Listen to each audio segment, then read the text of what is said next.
Hello, everyone. Hi, Jay. Hi, Brian. Welcome back. So I see you over there. Still getting used to this being in the same room thing, you know? Yeah, I liked it better at my house. I mean, here. Here. This is great. I like it. I like it. Well, we took a week off. Did you enjoy your time off? It felt like a lifetime. I know. Well, I enjoyed my time off because I shot a big old buck. Yes, you did. Yes, you did. Well, we've been talking a lot of hunting and stuff lately on the podcast and had some positive feedback on it. So figured this week we're going to do a hunting episode. Shout out to Adam Howarth. Said more cowbell. Need more cowbell. Mr. John Graves, rock and roll. Mr. Crankbait Johnny. Yeah, crankbait. Leanne's in the house. Hi, everyone. Guys and gals, if you could go in that lower left-hand corner and share up the post and get an audience going here, that'd be awesome. We got a good friend of ours in the green room, our fancy green room. Yes. I remember one time John Graves, we had him in the green room. And he was like, we ran out of snacks in the snack machine and stuff in the green room. You remember that? That's good. That happened sometime in the virtual world. For the Huntisode, we brought out the buckhead. So yeah, like buckhead. The buckhead. Don't be such a buckhead. Well, let's get our man Brad in the house here, and he's a return guest. Welcome back, Mr. Bradley. Mr. Gentleman. How you There's doing? Two of you. I mean, there's Gentlemen. two of you. There is. Gentlemen, let's be honest. That's a really formal podcast. I like it, man. Well, Brad's an avid hunter. You talked about that when you were on with us, and we figured we'd bring you on because you've kind of introduced me to some styles of hunting that I haven't really tried before, upland and waterfowl, and we've had a blast blasting some birds together, I would say.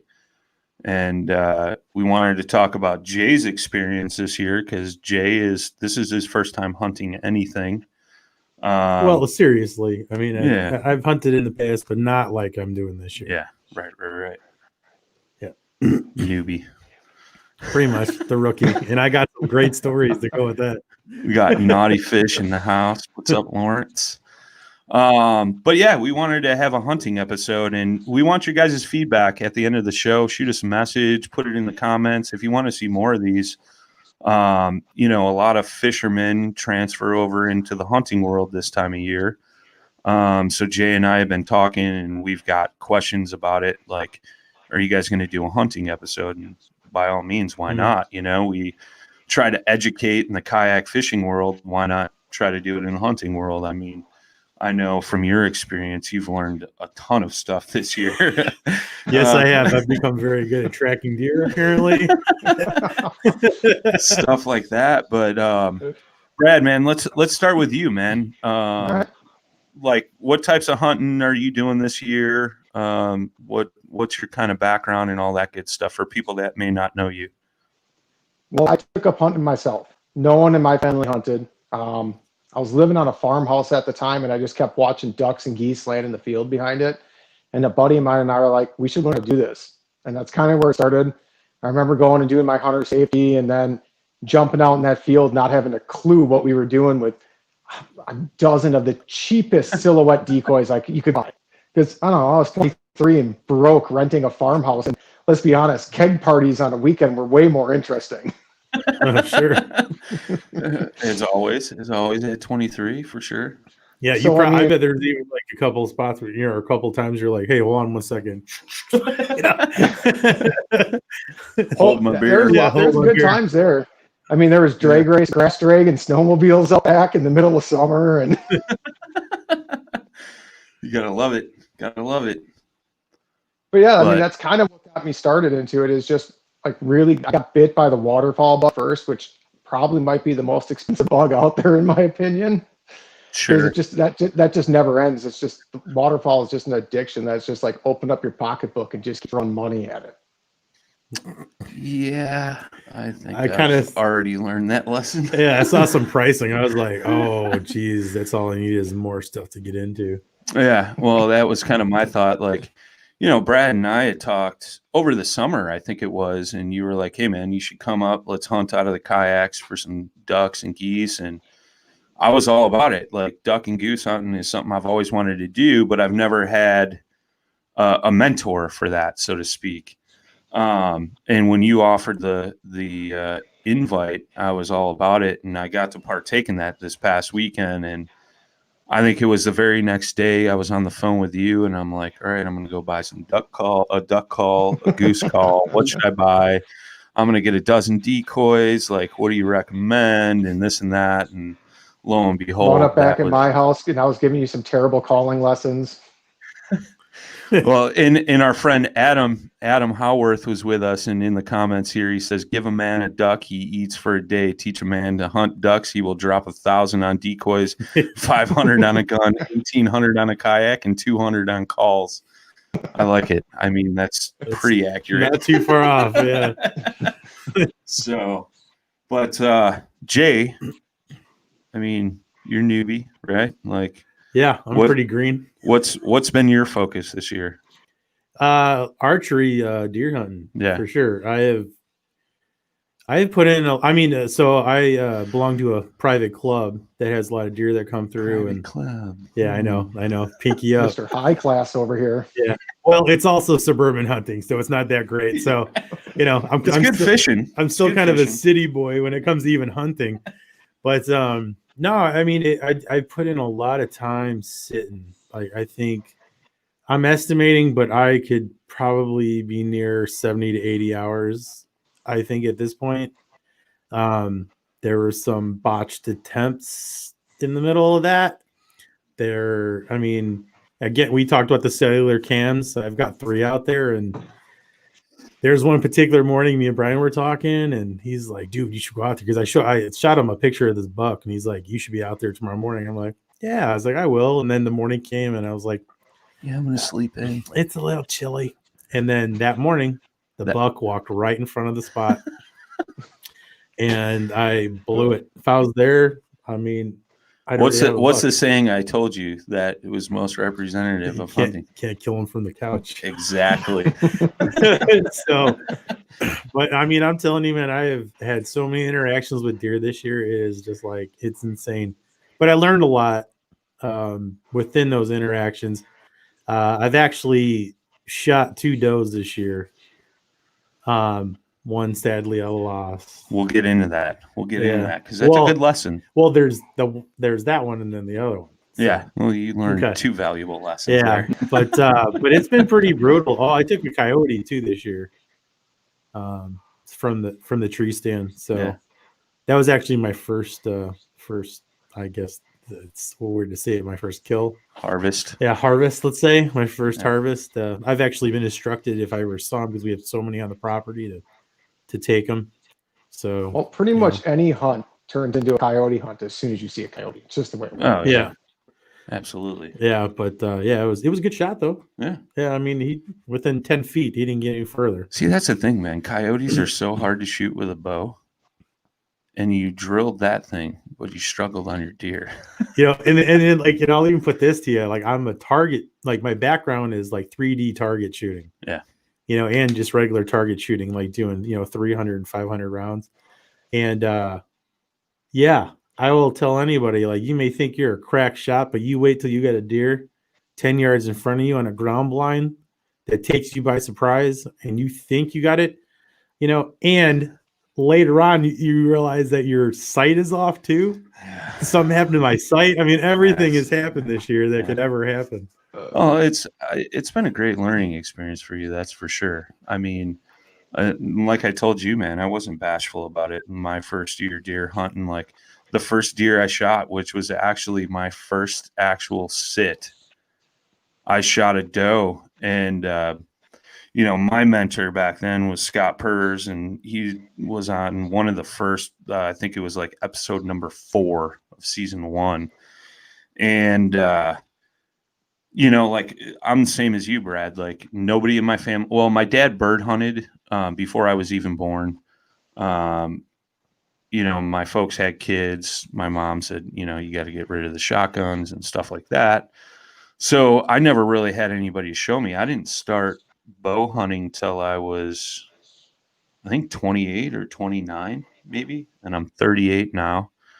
And I had my good friend Scott was a good deer hunter, and he showed me the ropes, and he taught me a lot of lessons, because that first deer, I remember I shot that thing, and he was like, well, where'd you hit it? And I was like, right behind the shoulder, man, right in the money spot. Lo and behold, I hit it back, and it was a gut shot. And, one of the lessons, we started tracking it, and we tracked it to a wood edge. And he said, look, man, I'm telling you right now, like the saying goes, when in doubt, back out. When you're unsure of that animal expiring. There couldn't be more true. and you learned that lesson. Like I had said that, and on that deer that you lost, we actually bumped it. Not, to be all fair, I think you shot it in the shoulder. I'm sure that deer is still running around and things like that. But I think not only that, but a valuable lesson you learned from that was like, don't give up. And especially on your second deer, like you went out that next morning, tried to track it down, you bumped it again, and so on and so forth. Whereas with your second one. Well, so the second one, I was like his story. I was so sure that I hit her right behind the shoulder. I was so sure, and it was wrong. I gut shot her. Again, another 10-yard shot. It's again so easy to botch that shot. It's funny how you want that shot to happen, but now I want like 20 and 30-yard shots, because I want to be able to see it come in, set up, take a deep breath, make sure everything's like in line. But no, everything happens like that, when they come in. But yeah, I mean, I thought for sure I hit her behind the shoulder, and she went up around the corner, and I waited like, half hours, kind of kicked back, and I ended up bumping her. She didn't even go that far. And if I had just like never gone over there, I think it'd be a different story, like, later in the day. Yeah. Well, I mean, you had some sign, during that track, because I had talked to you on the phone, and, there was some blood and bubbles in that blood, which usually means lung. But, you did hit her back, and, we had a conversation, and, I said, usually that type of shot, you got to give them 12 hours. And but it was like 70 degrees. It was warm. Yeah. A smaller deer. You gave her 4, and you looked, and you were ready to give up. Oh, dude. Well, and this is coming off of, and we'll probably talk about this too, 2 days of pheasant hunting with you. Yeah. Where when you don't have a dog, you are the dog. So you like, I mean, I walk so much. I mean, and for a fat dude, like, that doesn't walk that much anymore. Like, I felt it, but dude, I felt pretty fit. But like, come that third day, all the walking I did, tracking that deer, it was rough. And she wasn't bleeding much. And then I just happened, like, after talking to you, I just happened to pick up that blood trail on the other side of the road again. And it wasn't much, man. And it took a lot, but I really just started kind of like what you taught me, just keep circling around. But, I was checking every game trail, just every trail. And I finally found sign, but then it like was a dead end again. The crazy part was later on, like, Brian comes in there in the clutch, helps me find her. Turns out I probably walked by her about 3 times. She was right next to me the whole time, which kind of blew my mind. But it's just like it's just amazing, like how just from like the color of the deer, the color of the woods, what you think you're going to see or not. You have to really relax your mind, I think, to kind of just take it all in and then just work the area systematically. Because I remember when you were going up the hill, I'm like, why the hell is he going up the hill? Like, she's not up there. Well, guess what? She was up there. Yeah. And it was the craziest thing, for me, because we walked down the one path, the one game trail I did not walk down. And we just, he goes, dude, there she is. I'm like, oh my God. And she was underneath, like, in the worst stuff, just bunched up against this tree that had all kinds of crap all over. I mean, like, from a distance, you wouldn't have seen her, like, which I think happened from the one game trail. Sure. And I mean, it was just, again, an amazing situation. And I will say, from a hunter's perspective, I felt so awful about if I wasn't going to find this poor deer is going to, like, it's already taking too long, in my opinion. And I should have done a better shot. And I know a lot of people still go through this, but, I remember me saying that. I just felt so awful. I was like, we need to find her. I was like, I just can't. This doesn't sit well with me. I don't feel good because my first deer, there's a whole story behind that. Yeah, sure. Well, we can get into that a little deeper. Before we go too far, Jay, how was gutting your first deer, especially being a gut shop? Yeah, well, I'm not gonna say I wasn't like, like, it was pretty. It was fine until like the last part.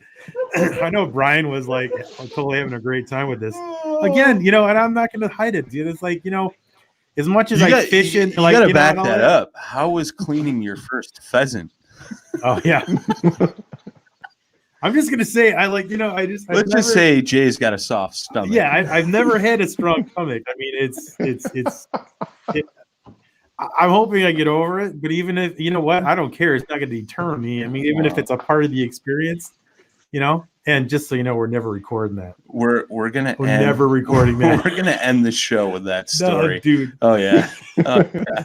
We're ending the show. With Jay's first cleaning experience. If you're not growing up with this stuff, I'm gonna tell you right now, it's depending on where you're at with it, it's gonna mess with you a little bit. Leanne said that's why you have friends named Brad. He helps me gut my deer. Yeah. I know, that's why I like Brian. See, I do the same thing for everyone. Like, if they've never got a deer, my one niece, the same thing. I'll show you the first time. The second one's on you. My buddy did that with me. He's like, the first time's on me. The second time's on you. Yep. Yeah. And I mean, that's pretty much what I did with Jay. I'd start and, let him continue, just, stand there, give him instruction and stuff like that. Lo and behold, I ended up finishing it off because old soft stomach over here had a rough time once he got a whiff of that, Oh, dude, that was some awful stuff. I mean, but we probably should stress it's because I gut shot it and it festered for a bit. Yeah. It wasn't the greatest smell. It happens. It's all right, man. I'm not ashamed. It's cool. I shot a deer. Light breakfast. Yeah. Oh, dude, I already told him. I was like, that's always the plan. I'm going out there starving. and if I do eat something, be like nibbling, like, just like a little bit of jerky and that's that's enough to I'm just sustained just to keep the feeling away. And like, oh man, it's fine. I mean, it really, like, it wasn't so much like the guts and everything. I mean, just getting into it, the field dressing, but it was like once that smell like hit, and that's like, you know, it's only my unique. second time Yeah. being inside a deer. Oh, that's a weird thing to say. What are you doing with your deer? Well, Leave the peanut butter at home. yeah. Oh man, it had like 12 things that just went through my head. Oh boy. But yeah. Yeah, I mean, getting back to me, like, I mean, you two have really got me back into the hunting this year. Like, I was a very avid bow hunter, you know, from 28 till 2015. And, you know, in Illinois, our biggest struggle is land. Like, we don't have public land like Wisconsin does, Iowa, you know, other states out there. So I had lost my land, you know, because it used to be where my folks lived. They moved, and I no longer had a place to hunt. And I had always frowned upon public land. Like, you always hear those stories, guys walking through your area, you know, things like that. And this year I've hunted all public land, and I've loved every second of it. But I've also changed my strategies on how I hunt that stuff.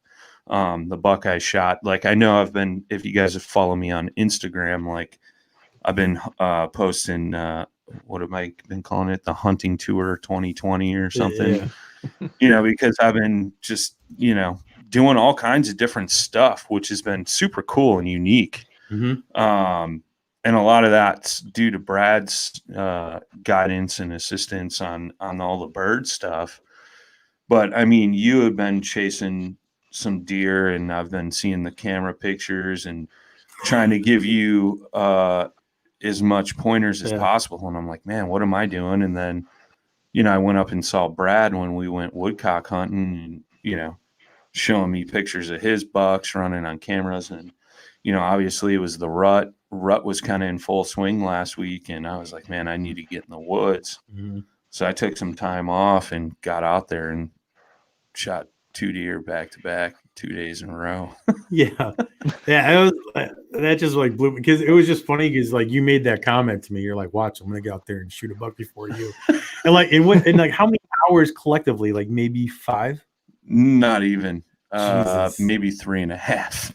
And it's like near his house, and he like semi scouted it. Even like the first day you went out, you were scouting basically, but you were, you know, hunting. Yeah, I didn't even plan to hunt. I was on the way home. I got out of work a little bit early that day, and I was going to blow right past the house and just head straight there and just kind of glass the field during sunset. And I was like, you know, screw it, I'll stop by the house. I had already got my tags, grabbed the bow, the camo, threw it on, went and stood next to a tree. I had walked out, and there was other hunters there in, you know, this particular piece of property. Everybody goes to the back, right? And in reality, that's the piece of land that gets the most pressure, is that back section. So I skirted the front of the property, and I saw a bunch of rubs, and I went and stood behind a tree. I sit there for 10 minutes, threw a grunt out, and lo and behold, a huge 8-pointer comes in and almost shot him that night. I needed him to take 3 steps out, and he kind of turned and walked away. He knew something was up, but he didn't know what it was. He never saw me. And then next thing I know, what I thought was a little doe came in behind me and turned broadside at like 15 yards, and I smoked it, and it ended up being a button buck. But, you know, my thought is I'm already so late into this. Like, you know, if I see a deer, you know, I'm going to put some meat in the freezer. And so I got that. And then the next day I worked a half day, got to the woods at like 2. Sundown was at like 5:10, or lights out was at like 5:10 or something. And I shot that 8-pointer. I think it was like 4 o'clock or something like that. Yeah. You think? You know. Yeah, like just 4 o'clock. But, you know. Yeah. But Brad, I mean, you haven't deer hunted this year yet, right? Nope. I really spent this year on focus on birds. Really working my dog hard. She's 9, so especially with losing my lab this summer, it's kind of like I'm like, I really got to put some miles on the dog. Really get some more. Really gain those memories this year. Yeah. I know that was rough, man. I went up to Green Bay with you camping, and that was kind of like right after that all had happened. And, sorry to hear that, man. I mean, losing a pet is never an easy thing, especially when it's your hunting buddy. You know what I mean? But It's a hard experience. There's definitely no doubt about that. I mean, it still hurts. Like, I don't know. He was with me through a lot. Like, he was with me through a divorce, with me through a really nasty breakup, with me through meeting my wife now. I mean, he was always there. He was truly my rock. Yeah. That's the best thing about dogs, man. Yeah. You can tell them all your problems and they don't talk back. Oh, yeah, for sure. And they'll find your birds. Yeah, well, should we talk? That dog is what. We'll get to that. Is that a good segue? We'll get to that. No, Dude, between the two of us, we have so many stories. It's so funny. just from this year. Yeah. Go ahead, Brad. I was gonna say that dog, my lab, is what actually led me to upland hunting. I rescued him a little late, and I never got him as steady as I wanted in duck blind. And we were up north for a duck weekend with my buddy Steve, and he's like, "Let's go try grouse hunting." He grew up grouse hunting, not so much duck hunting, but his dad always took him deer hunting and grouse hunting. His dad wound up also being a mentor to me. And Bandit just took to those woods like he was made for it, and that really lit my fire for like grouse hunting, which led into woodcock hunting and pheasant hunting, and really enjoying that upland pursuit. Yeah, dude, that was a wild experience, man. When I came up woodcock hunting with you, I had never hunted with a dog ever, and your dog Pippa, I mean, she put in some work, man, and it was cool to see how she would work the woods and this and that. And, she'd find a bird, point at it, and then we'd kind of move in. She'd flush it out, and then we'd, get a shot. I shot the only bird that day, just saying. Yeah, you're like pro. Don't tell Brad. But no, it was super cool, man. I mean, what inspired that? Was it just from the grouse hunting you did up north? I mean, well, we kind of stumbled into such a cool aspect. I can't see not hunting birds without a dog. Like, I enjoy the dog work more than the bird hunting aspect. Like, watching a dog you've trained just brings a whole nother emotional level to that. Like, there's just such a connection there. And woodcock hunting just kind of came from, I don't like chasing pheasants really in Wisconsin because they're planted birds. I really don't feel like they're that wild. So I was looking for something I could chase that was wild down here in southern Wisconsin, and we stumbled into woodcock, a migration up in northern Wisconsin. I'm like, I bet you I can find these down here. And I stumbled into it, and Steve and I kind of really started to like scout and put in some miles, and we found some really, really excellent areas that held birds really consistently through that migration. Yeah, it's cool. It's a weird bird too. It's almost got like a long beak, but it's kind of like the body of a grouse, right? They're way smaller than a grouse, though. That bird's far smaller than a grouse, but it acts a lot like a grouse in the way that they're kind of in similar habitat. I mean, you're chasing them through thickets, you're chasing them through the woods. I really get that up north experience even down here. Yeah. Yeah, that was one thing. Like when we went out and did that, man, I was like, we're chasing birds in this. Like it was thick. It was thick. My man, Matt Gibson's in the house. He says, how did they taste? Referring to the woodcock.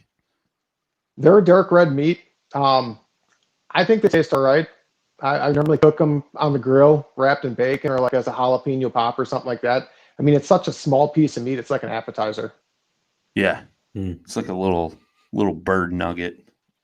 Yeah. The only description I've ever heard, excuse me, was on YouTube, and they said it was kind of like a mud duck. It has like a muddy duck, but I don't know any better. I mean, I don't know. It didn't taste muddy to me. It was just like I've eaten mud ducks. I've had diver before. This is way better than diver. Yeah. Yeah. Look, what do I know? Yeah. You don't know anything. Just I don't. I'm going to be quiet. I'll be in the corner. Yeah, it was super interesting, man, because we were walking through some really thick stuff, and even like shots that we got presented to us was in some thick stuff, and I was like, can we even shoot at this, you know? And then next thing I know, Brad's like, you know, and I'm like, oh, I guess I could have shot at that bird. Yeah, you're used to like skeet shooting, probably. Yeah, like, right. Like I'm picturing like I perfectly flying clay pigeons, you know, and I'm like, this is different, man. Totally different. got to get you out grouse hunting because that's a completely different experience. Like if you thought woodcock were fast, get ready. Oh, Because geez. grouse are twice. They're little rockets through those woods. I mean, it's crazy. Hey, man, did I tell you I shot that one bird that You day did. we went woodcock on a crack shot? I got this. Remember I told you that I ran over a grouse in Vermont on my mountain bike? It's true. I had a grouse attack me, and I ended up running him over. I was like, what the hell just nailed me? Because, I mean, we're in bear country, and I was like, oh, my God, like, what just happened? And, like, no, it turned out it was a grouse, you know, and I just remember seeing him underneath my back tire. Like, as yeah. He's a big bird, though. He's a pretty good-sized bird. He nailed me in the side of the leg. Yeah, it's that was interesting, man. Like I said, and I think I said to you a couple times, Brad, like afterwards, and I think, you know, I was like, it was just so cool to watch the dog work the woods. And it was just a super fun time hunting with the dog. It was, if you've never done it, like definitely get out there, find somebody that does have a hunting dog that could flush some birds or point some birds, because that was just such a cool experience. Yeah. Or just have somebody who has like a short, ugly friend that you can just run through the weeds. Jay's good at that. Yeah. If Brian, I will loan you my dog if Yeah. you guys need a dog. You know, if I'm the short ugly one, you're like the big ugly Dane. I'm like the big scarecrow that runs through the woods. Let me just tell you how that feels. I mean, actually, pheasant hunting like really made me rethink about having a dog. I mean, I grew up with dogs. It's just current lifestyle is always on the go, just never home, so it never felt appropriate to have a dog. You know, because they'd always be in a cage or something. But now things are different, and now it's like, now I want a dog, especially after. They're a commitment.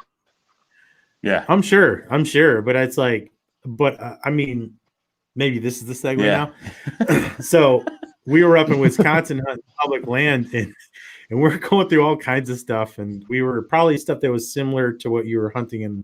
The woodcock in? No, the woodcock was definitely thicker. Okay, well, whatever. But we were going through some stuff. Yeah. It was pretty tight. And then all of a sudden you just hear Brian go, he just goes, whoa, whoa, whoa, whoa, whoa. And I'm like, what's going on, dude? We're just walking. There's a bird dog that found us on the field. I thought it was a bear because all I heard was yeah. So like this dog finds this is like what, yellow lab, right? Yeah, it was a yellow Labrador retriever. Yeah, I mean, so like he finds us, and then all of a sudden he's hanging with us, and then we're like, well, maybe he doesn't hunt birds. So we're like, get the bird. So he's like zipping through stuff and everything, and then we start working this one area. Well, we worked our way back to the parking lot, and to see if it was somebody's dog. True. Yes. And there was no other cars there. Yep. So we're like, you know, what do we do? So we worked the dog a little bit. But before we did that, we went to a couple of farms that were right in that area. Nobody claimed the dog. We did find a nice lady up the road. Mm-hmm. She took down her name and number, and we just told her we're going to go back to that field. We're not going to leave the area. We'll hold on to the dog. If somebody happens to stop by your place, you know, have them get in touch with us or tell them we'll be down at that field. And so we went back to the field and utilized the dog. Yep. And cool. The dog didn't flush a bird, but he did retrieve a bird you shot. And then you played tug of war with the dog over your bird. He kept taking it. I'm like, dude, get away. I'm like, no, down. Like, you know, because we were also trying to figure out his name, and we got pretty close to the pronunciation. Yeah, what was that dog's name? I forget, man. Oh, dude, I forget. Didn't I say like Baxter or something or Buster? No, I said Buster. Buster, His name was I can't forget his name. It was really close to Buster, and but yeah, I mean, but we could already tell he was trained because he got in the car. I mean, we brought out a water bottle, and he was ready to drink from it. I was like, nobody would leave this dog. There's no way somebody left this dog. But yeah, it was really cool. I mean, he helped us. I mean, he hung out with us for a good 2 hours, and Yeah, and he got my bird for me. And plus I shot my first pheasant. So it was really unique. I mean, it was. You can hunt pheasants without a dog, but there's Baxter on the screen. I imagine it's a lot Jay's better. bird. I imagine it's a lot better when you have a dog. But yeah, he was he was trying to right now. Yeah. Oh, dude, it was so much fun. It was so much fun doing that. And I'll just tell everybody out there, if you really want to get into stuff like this, go skeet shooting first. Get that down, and I'm going to tell you, this will get a little easier. I mean, I'm no pro. I missed a few birds too, but but we did pretty good. I mean, for a weekend, we got 3 birds. We really only had a shot at 5 total, I think, or 6 total. There's a 3 birds. That's my dog, though. Yeah, that's his dog. Look at him licking his chops. Yeah, he was all over that thing. He wanted the birds. You got yourself a bird dog right there. I don't know, dude. I think he's gun shy. Well, see, the thing was too, I pulled out a couple feathers for the tie flies like later on in the year.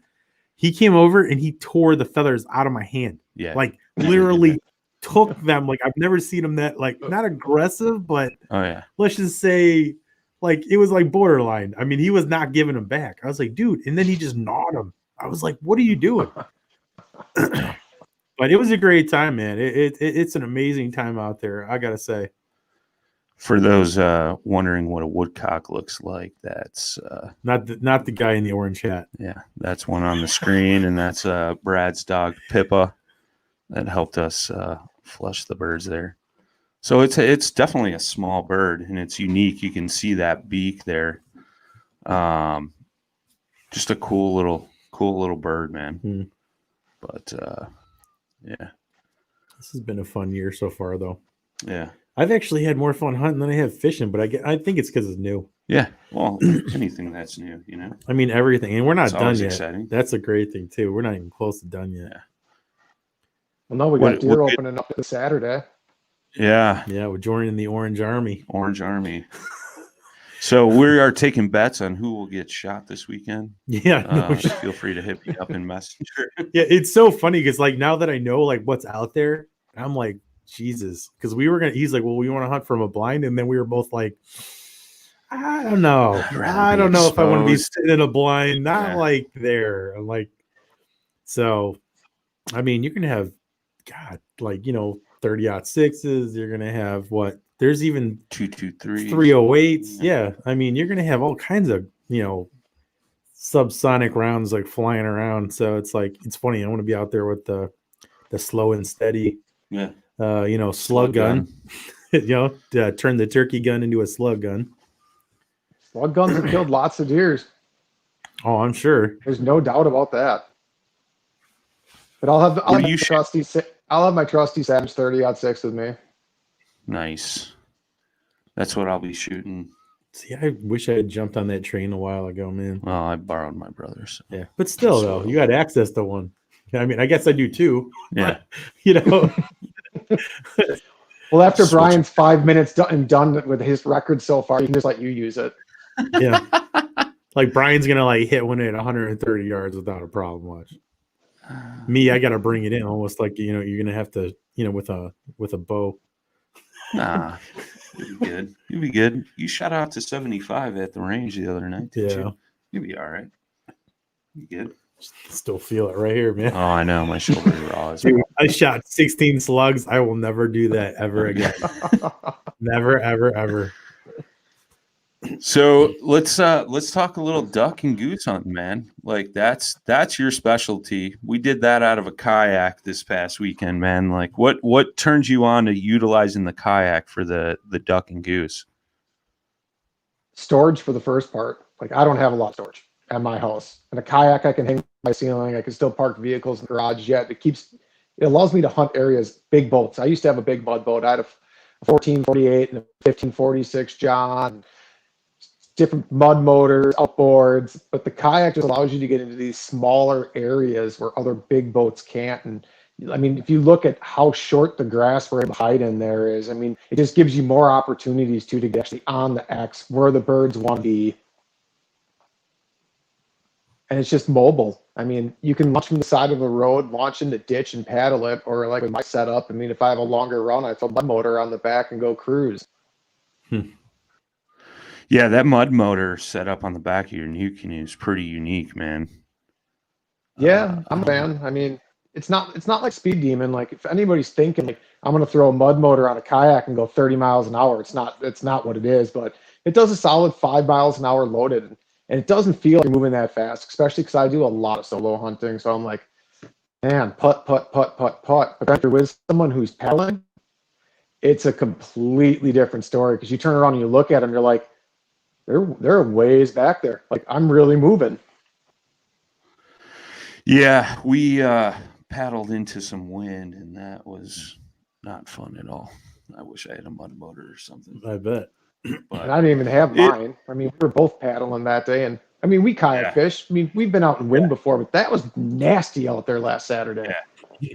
Well, especially with a pile of decoys over my legs, you know, like it was definitely different, man. But I like it, like, and you and I have had conversations too, and I'm going to give a shout out to if you go on YouTube and you've never heard of them, look up the Hunting Public. Like those guys hunt a lot of public land, many different species of animals, but they're like for the deer hunting, like they'll access a piece of public land to get to some deer by like paddling up a creek or across a lake or something like that to get to that untouched kind of overlooked areas of that public land. And they're usually running into some really nice deer. Yeah, they'll for turkey hunting too. Yeah. You know, they'll be cruising down the water and they'll be calling. As soon as they get a hit, they just bank the kayak and then they cruise up and work a point and they usually blaze a bird. I mean, those guys are so efficient. Yeah. I mean, I know that like they don't always get it, but I mean, they're just also good. I mean, they've been an inspiration for me. Actually, they're kind of the ones that kind of kicked it off for me, especially, you know, with the inception of being able to apply a kayak again. I mean, this is another reason why I'm changing kayaks, you know, and I'm going to get a new canoe because it's just going to be so versatile and allow me to do so much with duck hunting, deer hunting, even, you know, turkey hunting. I know we're going to find ways to apply the kayak as much as possible because you can, you know, there's plenty of public land off rivers and things like that. So, I mean, you're going to have access that nobody else has. Oh, you just made Matt Gibson happy. Did I? He said fire. It's going to happen. I just got to get some money together, man. I got to get rid of the one I got right now, but it's basically gone. Well, it's like you're saying, dude, you know, I made the switch too. And by all means, I had no intentions of hunting at all this year until you two bad influences in a good way. Like I told Brad the other night on the phone, but like, I wouldn't be able to go duck hunting out of my blue sky. No way. Could you see that? I mean, I guess I could have made like a makeshift blind over it, you know, but like there was no way I'd be paddle at that marsh. Yeah. There would be no way to like tuck in like we did that day. And I even felt exposed too, because I had my seat in the high position.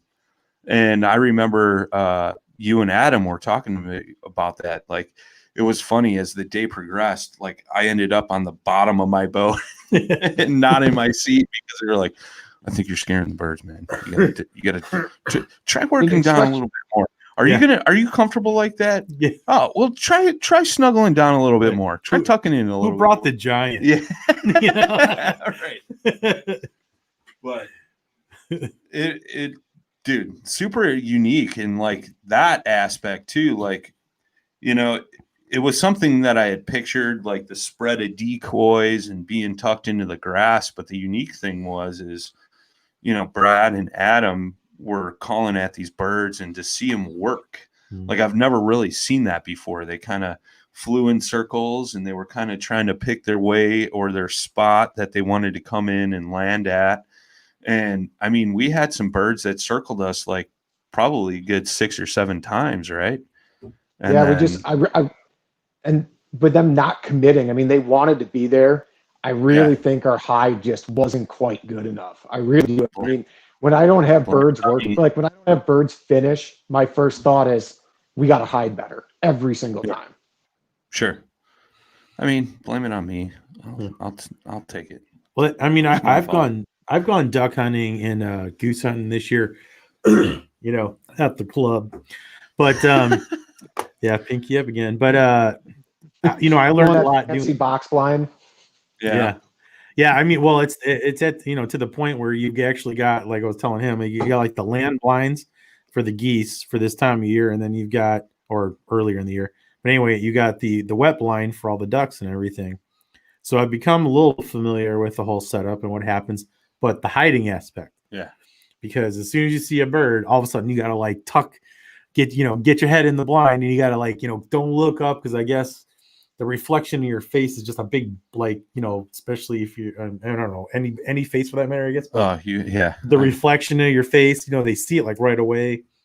And this and that, and just how stealthy you got to be. But then you call them in. But that brings me to the question, like, so the people I was with, where they were mimicking how the ducks were quacking, but then they would get kind of frantic when it looked like the birds were maybe going to go away.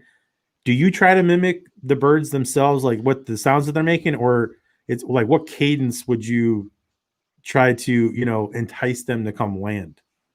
I mean, I'm a big fan of only calling at wingtips and tail feathers. So I use more comeback calls. I'm not normally I try not to call super aggressive. I mean, I'm an okay caller. I'm not a great caller by any means. So that's part of the fact. Like, I mean, I can call ducks, but I've hunted with people who can call ducks way better than me. So I know I need to tone it back because I just don't have that sound that they do. So I'm more of a fan of like comeback calls, some squeaky hen action, a little bit of feed chatter, but I'm not real heavy on the call, especially if birds are working. Yeah. Yeah. And I should mention too, like my situation is we're sitting around, I think there's over 20 blinds. So you're competing with a lot of other hunters. And in this case, you would probably be by yourselves for the most part, or in a segmented area where you can be a little bit more relaxed calling, to your point, to not like overwork it. I mean, if you head to the Mississippi, I mean, I hunted pool 8 quite a bit a few years back, where to the point where I actually burnt myself out on duck hunting, but there's a ton of pressure out there. I mean, I never hunted somewhere where I couldn't hear someone else calling out there. Huh. Well, it's funny, man. Like, I had a conversation with our good friend Matt Gibson. I think that was yesterday.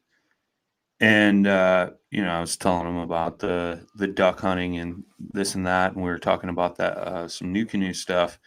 And he's like, I'll tell you what, man, I've shot more birds just sitting over a dozen decoys, no call whatsoever, than I have, with calling and all that stuff. He's like, I don't know how to call, I think is what he said. I don't know. I might be wrong on that. But no, I mean, from what he said, he was just like, I'll just go throw out a dozen decoys and sit there, or a half dozen. That's a good thing with the kayak too. I mean, you don't need these large spreads because you get these smaller backwater potholes, where a smaller spread can be far more deadly than a big spread in this huge pocket of water. Right. Yeah, and I think you and Adam had kind of briefly talked about that too. Like, it was funny where we set up first thing in the morning. I'm like, oh, this is kind of cool. We were on like this island of reeds in this marsh, and we had some birds come in, and you guys were like, yeah, we're not in the right spot. And it was like, all right, well, if we're going to move, now's the time to move. So we went out, picked up all the decoys, and then moved to the spot where we ended up hunting the rest of the day and saw way more action, And I think like you guys were talking about where we were, it was just too wide of a opening, plus depth issues in the water and decoys and stuff like that kind of played a factor too. But go ahead, man. Yeah, I mean, you could just tell the birds wanted to be there, and you're always better off hunting where the birds want to be rather than trying to get the birds to come to you. I mean, scouting plays a huge role in waterfowl if you want to be effective. Sure. Wouldn't you be hunting the wind too? Because the one thing I did learn this year is that the birds always land into the wind. Wind is a huge factor as well. Yeah. Yeah, that was the thing I never knew, and now I pay attention to it, and it totally makes sense. like geese, Well, ducks. I think they cut their wings, bro. I know, that's what I'm saying. It's like now it's like it's funny, like it's such an obvious thing, but if you're not paying attention to it, you'll never know the difference. Yeah. But it's like crazy because I was teaching that to Seth, my son. But we're watching over a cornfield. I was like, watch this, dude. I was like, the geese are gonna turn around and come in this way. He's like, how do you know that? I'm like, Dad just knows what he's talking about, man. Just just watch. And it was funny because some of them did, and then some of them like circled back around, like, oh, don't worry, they're gonna come back. But I mean, yeah, it's but I learned that too, like especially at the club, like a lot of the guys will have assigned blinds, but what they'll do is they'll go into the jump line because they're playing the wind. Yeah. So they won't want to hunt the blind that's theirs. They'll go hunt another blind that's better for the wind because they know, Sure. It's all relative. So, and that's an interesting thing too. Even with all the hunting, the wind is such a huge factor. I've noticed, paying attention, like hunting the weather is like really where it's at for the most part, that I've noticed for birds or deer. Adam in the chat said airports are set up with the same rationale with runways to use the wind. So picture your birds as airplanes. Maybe then you can hit one. I did hit one. That took you a second. Like, I don't know what you're talking about, man, because I don't know. This guy didn't hit any pheasants. What was that? Oh. Although I will say you were the ground crew on one. Me and Brian worked together very well. Let's just say that. Put you on birds, bro. Yeah, you did. Mission accomplished. I mean, it is good to hear that there. I mean, it's good to hear that there's like you two decided to like get into upland hunting. I mean, that's like, and especially being a huge focus of mine, and really working like with mentorship and whatnot. Because I always try to take at least one or two new hunters out every year. Yeah, thanks, man. My pocketbook really, really thanks you. Oh, actually, upland's not bad. It's just the shells, Yeah, the shells and the. I already had blaze orange, but yeah, the clothing aspect's not bad. Good pair of brush pants, a nice comfortable vest, $4,000 or $5,000 into a bird dog. I mean, Yeah.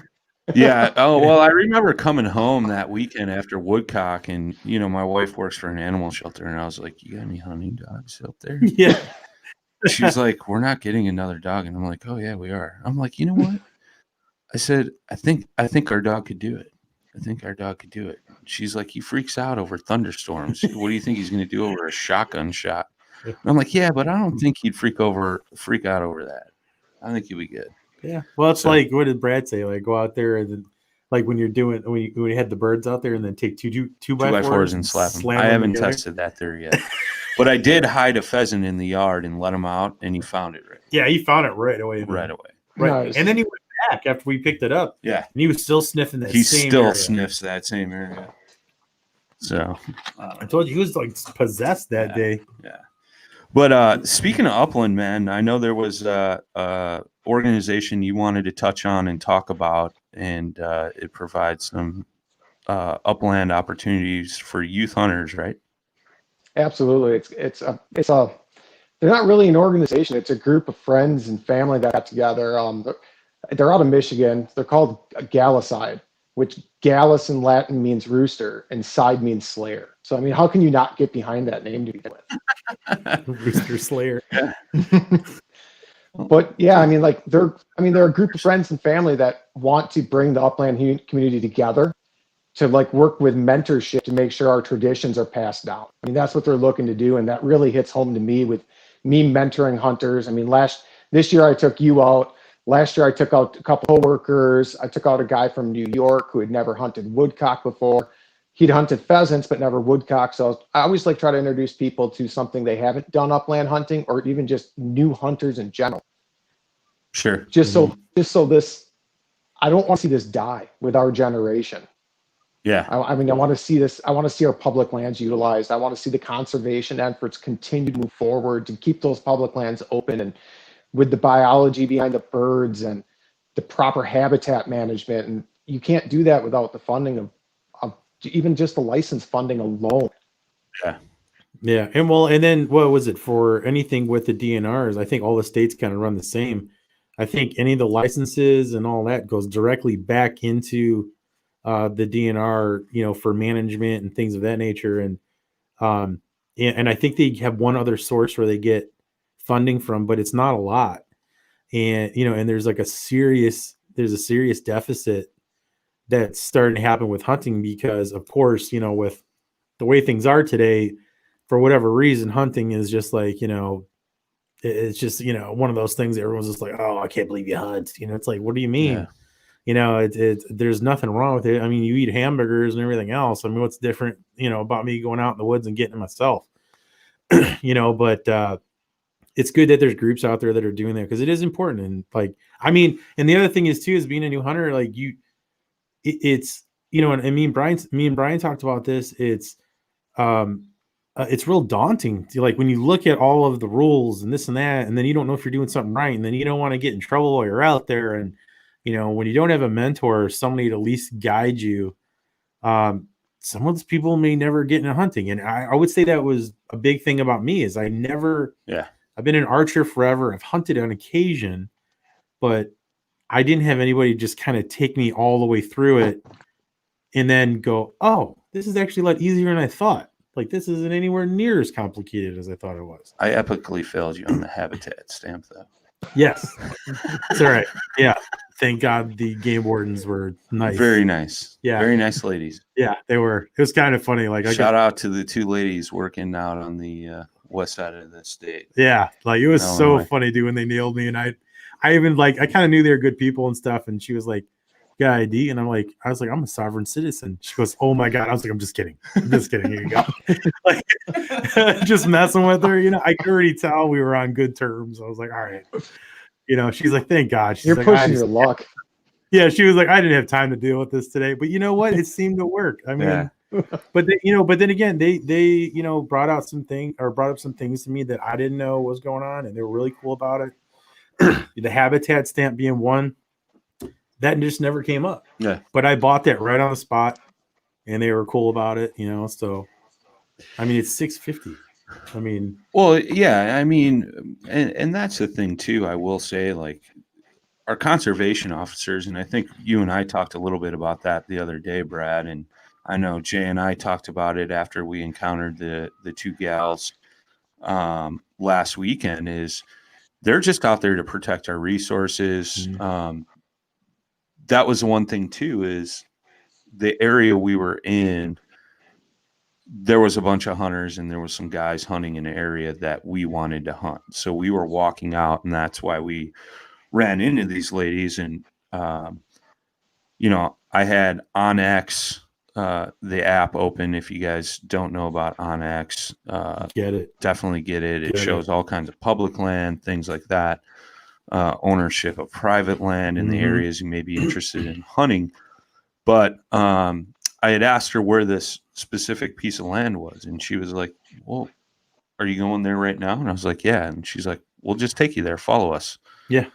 They were ripping down the roads. They were going pretty. I was like, Jesus. Yeah. I was like, do I need to put this I drive fast. I was like, do I need to put this in all-wheel drive or four-wheel or something? But they were super helpful. And she made a statement to you. She's like, look, I'm not going to write you a ticket right now. I understand it's your first year hunting. I just want you to learn. Mm-hmm. And, so you're doing the right thing because I don't want to have to ever write you a ticket, And it was really nice. She gave you a warning, took down your information and let you go. But I think that's a huge thing, man. Mm-hmm. It's a lot of people frown upon the conservation police when actually they're just out there preserving all the things that we love. You know what I mean? So shout out to all the conservation officers. Yeah. And I mean, and it doesn't do anybody any good to not buy those licenses anyway, because again, all that money goes right back into the system. So yeah, you're better off putting that money into it. So to support, what you're talking about, Brad, is that it's there for our kids and, our kids' kids. So it doesn't go anywhere. I mean, it's important. And I've talked about this before. If we don't use this stuff, they'll legislate the stuff away.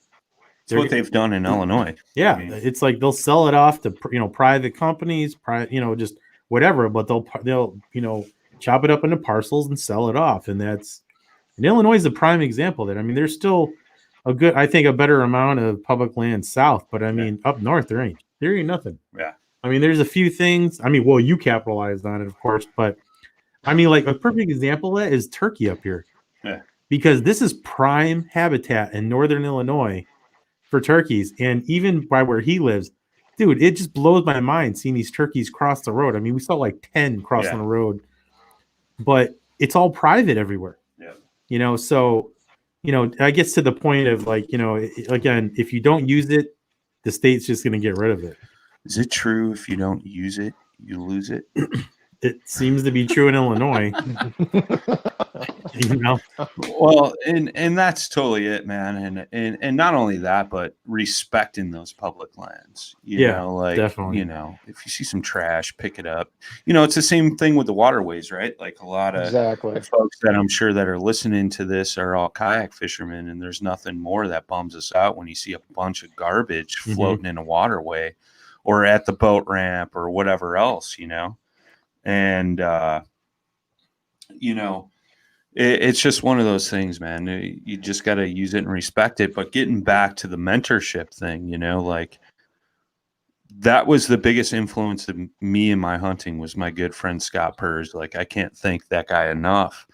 You know, he's the one that really taught me a lot of things. And at the time, it may have been like a dirty little lesson or whatever. Or he would have been like, just shut up and listen to me, you know. But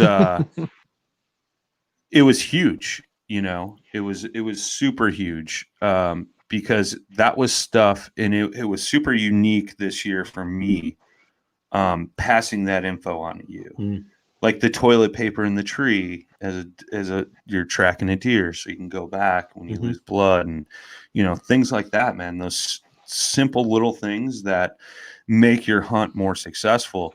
And that's the thing too, is, you know, like a lot of people think hunting is just shooting an animal. No, the hunt happens after you shoot the animal. Yeah. And tracking that thing down. I think recovering it. The easiest thing you can do is shoot the animal, and then the rest is work. Yeah. Oh yeah. I mean, it's work. Yeah.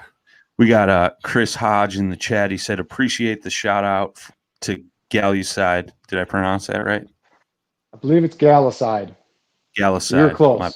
Yeah. I was close. Chris, absolutely, man. We may have to get you on one of these podcasts, brother.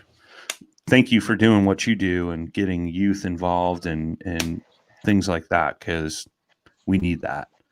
So I'll say too is, you know, and I know Brad feels the same way. If there's somebody out there that's interested in getting into hunting or has some questions about hunting or things like that, feel free to reach out. And I know quite a few people scattered around the country that hunt. So we may be able to put you in connections.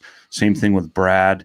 You know, we just would love to see the sport of hunting continue on in a traditional manner and just continue to keep the numbers up and things like that, so we can continue to harvest animals off all these great, wonderful public lands that are available for us to hunt out there. Or, you know, maybe your family's got a farm and you live in the middle of Iowa or something like that. I mean, you went out to Iowa squirrel hunting with our good friend Tanner Spidell, you know, and he took you under his wing for that too. So yeah, that was real interesting too. Yeah. I mean, it's like I said, I mean, this year has been amazing, but I mean, you know, to your point, you know, and the big thing is too, you're not going to be young. I mean, I'm 45 and I just started, you know, so I mean, you know, you old fart. I know. I thought about it for years and I finally jumped in, and I jumped in like feet first for sure. Yeah. Like that's the best way to do it. I'm poor. I'm poor. I'm so poor. I'm not even kidding. Don't tell them that. They might turn them off. Oh my God. No, I mean, that's the thing though. You can actually get into hunting for a relatively cheap price. Yeah. You're going to have a small investment up front, like, especially if you want to go deer hunting. Like my first bow, I bought off of Craigslist for like $150. I think it was Bear. It was a Bear archery compound bow. Shot arrows, killed deer. That's all that mattered. Yeah. Bought some cheap camo. At the time I had the land, so I bought a cheap ladder stand and hunted out of that, man, and I was good to go. And then as time progressed, I just picked up a thing here, picked up a thing there, you know. Yeah, I mean, and what was it? My bow mine's a Matthew Switchback OG. Yeah, it's a 15-year-old bow. Still shoots great. You know, I mean, when the target, the sight's on. Yeah, when the sight's on it. Well, I mean, side note, we figured that out at his house one day. I was like, why am I low every time? I'm like dead center, but it's like you got to move your sight up. So somehow I knocked my sight off. Well, and that's it. Like we're talking about, you know, the three of us are all gun hunting this weekend in Wisconsin for the gun opener for deer. And that's the biggest thing, man. Like you got to sight in your rifle or your slug gun. You and I went to the range the other day, and, you know, I'm surprised I still have a shoulder left. That was rough. But, you know, you got to sight in that weapon, because going back to the beginning, like you said, like you had the instance where you gut shot that deer and you want to prevent that. Like you owe it to that animal to take it in a timely fashion where it does the least amount of suffering. You don't want to just go out there and butcher up some deer, you know, and have one gimping around, you know, whatever it may be, you know. I mean, like as hunters, we owe that respect to the animals we're looking to harvest. And that's a super huge thing. And I think that's a great lesson, right? Like even throughout the season, I would always try to shoot a minimum of 3 arrows, you know, every week or every other week. I mean, religiously, like I know guys that would shoot every day before they went out in the woods or the night before or whatever, just to make sure all their stuff was accurate, it was on, things like that.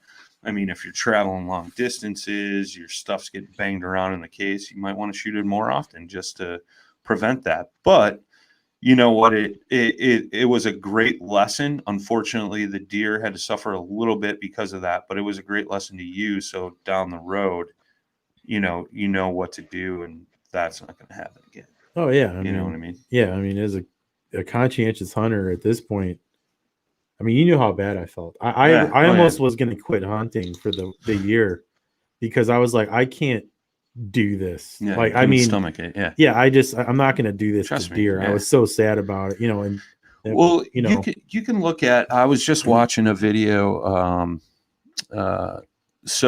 Sam Sobiak from up in Minnesota used to film a lot with Alex Perrick, one of the Googans. His buddy shot a really nice buck up in Minnesota with a bow. They had a ton of blood, and they tracked that thing for almost a mile. And they backed out and ended up coming back the next day, and they found it like 20 yards from where they stopped. But it was literally a mile, and they had kept bumping it, and it was a good shot. I think he caught more liver than anything.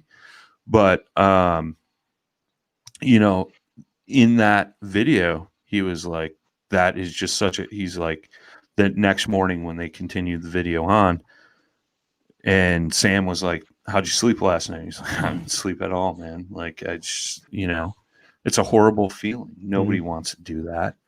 So yeah, good lesson learned, man. No matter how good you think you are, you still need to. You're not that good. I mean, unless you're like Tim Wells or Brad Hurlebaus. Yeah, or Brad Hurlebaus. Oh boy, that's a little much. Like, I mean, if you can, let me brush that off. I can't take that ego with me. I mean, if you can send it, you know, but yeah, it's practice. You know, no matter how confident you think you are, you still gotta put shots down in range to be sure of it. You know, I don't know, just be fair to the animal, I guess. Well, practice your craft, you know, practice your shooting, things like that. So. Yeah, because I mean, well, it's a skill that what's the word I'm looking for? Well, let's just say you lose it over time. It's a practice skill that you need to do more than once every so often. You know, it's something you should do consistently. Yeah, definitely. You got to keep up with it, especially with archery. Because archery, you got muscles that you have to work out. I mean, there's more to pulling back a compound bow. I mean, I think Joe Rogan shoots like 100 arrows a day. Yeah, and he's like he's hardcore. Yeah. You know, I was like, shit, I don't want to do that. I don't shoot 100. I don't think you got to shoot 100 arrows a day. Yeah, but I mean, but if you do, you got that muscle memory, that anchor point, all that good stuff. Yeah. Like it's just all muscle memory, so basically. When that 10-yard shot comes, Yeah, you're ready for it. Yeah, for sure. Well, we're a little over an hour here, man. Brad, we'll give you the floor, man. Any shout outs, final thoughts, things like that. It's all yours, buddy. Well, like you said, if anybody wants to reach out, I'm more than willing to pass down any knowledge I have from a hunting aspect. For if you want to see how I got that new canoe set up with the mud motor and the new canoe blind, and I made this pretty cool front light mount that turned out pretty sweet on that boat. BA. Small Craft Outfitters, I mean, they've been great to me. Galluside, for what they're doing, I mean, they deserve a ton of props for them. I mean, they're working it, man. They're trying to really bring this community together, which I think is great, and it just so fits in line with the mentorship and what I believe in. Yeah, that's about it. That's what I got. I mean, right on. If you're local Wisconsin and you want to check out the kayak, or if you really have always wanted to get into waterfall hunting or upland hunting or something, I'm not the greatest mentor when it comes to deer hunting, but I can teach you what I know. But like, if you want to experience that upland hunting behind a dog, I just got 2 rules: don't shoot my dog and don't shoot my dog. Those are really my 2 main rules. Shoot my dog and don't shoot my dog. I love it. Or waterfall hunting. I mean, I've got most of the gear. I mean, like, you borrowed my extra blind. I have a spare kayak blind even. So, yeah. I mean, if someone wants to get out and they really have been like itching and trying to like figure out how to do this, reach out. I mean, I'll absolutely help.